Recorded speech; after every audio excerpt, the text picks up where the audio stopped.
नमस्कार दोस्तों, आप सभी का स्वागत है। आज की ये मोटिवेशनल स्टोरी का टाइटल है ईमान का ज्ञान बताएगी।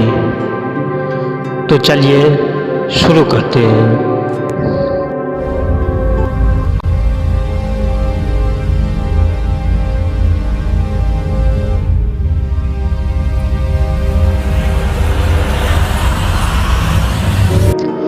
काफ़ी समय पहले की बात है। प्रतापगढ़ नाम का एक राज्य था। वहाँ का राजा बहुत अच्छा था, मगर राजा को एक सुख नहीं था। वह यह कि उसके कोई भी संतान नहीं थी और वह चाहता था कि अब वह राज्य के अंदर किसी योग्य बच्चे को गोद ले ताकि वह उसका उत्तराधिकारी बन सके और आगे की बागडोर को सुचारू रूप से चला सके।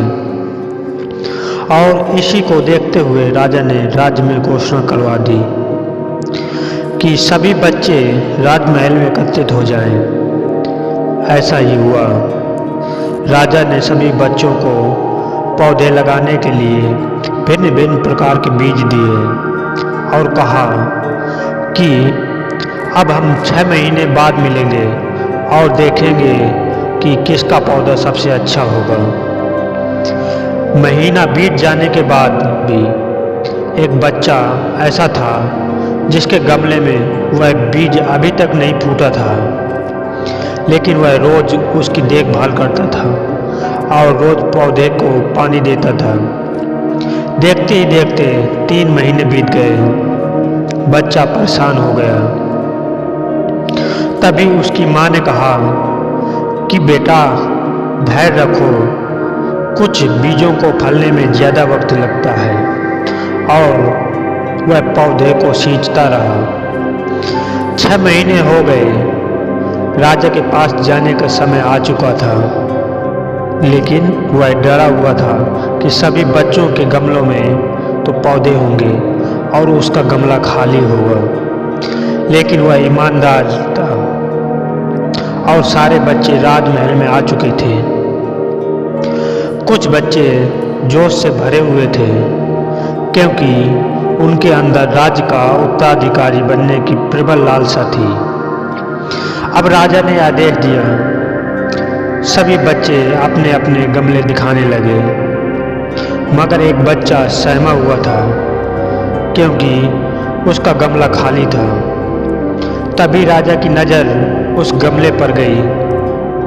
उसने पूछा, तुम्हारा गमला तो खाली है। तो उसने कहा, लेकिन मैंने इस गमले की 6 महीने तक देखभाल की है। राजा उसकी ईमानदारी से खुश था कि उसका गमला खाली है, फिर भी वह हिम्मत करके यहाँ आ तो गया। सभी बच्चे के गमले देखने के बाद राजा ने उस बच्चे को सभी के सामने बुलाया। बच्चा सहम गया और राजा ने वह गमला सभी को दिखाया। सभी बच्चे जोर से हंसने लगे। राजा ने कहा, शांत हो जाइए, इतने खुश मत होइए। अभी आप सभी के पास जो पौधे हैं वो सब बंजर हैं। आप चाहे कितनी भी मेहनत कर लें, उनसे कुछ नहीं निकलेगा। लेकिन असली बीज यही था। राजा उसकी ईमानदारी से बेहद खुश हुआ और उस बच्चे को राज्य का उत्तराधिकारी बना दिया गया। लेकिन हमें इस कहानी से क्या सीखने को मिला? मेरे हिसाब से अपने अंदर ईमानदारी का होना बहुत ज़रूरी है। अगर हम खुद के साथ ईमानदार हैं तो जीवन के किसी न किसी पड़ाव में सफल हो ही जाएंगे, क्योंकि हमारी औकात हमें ही पता होती है। हम खुद को पागल बनाकर खुद का ही नुकसान करते हैं।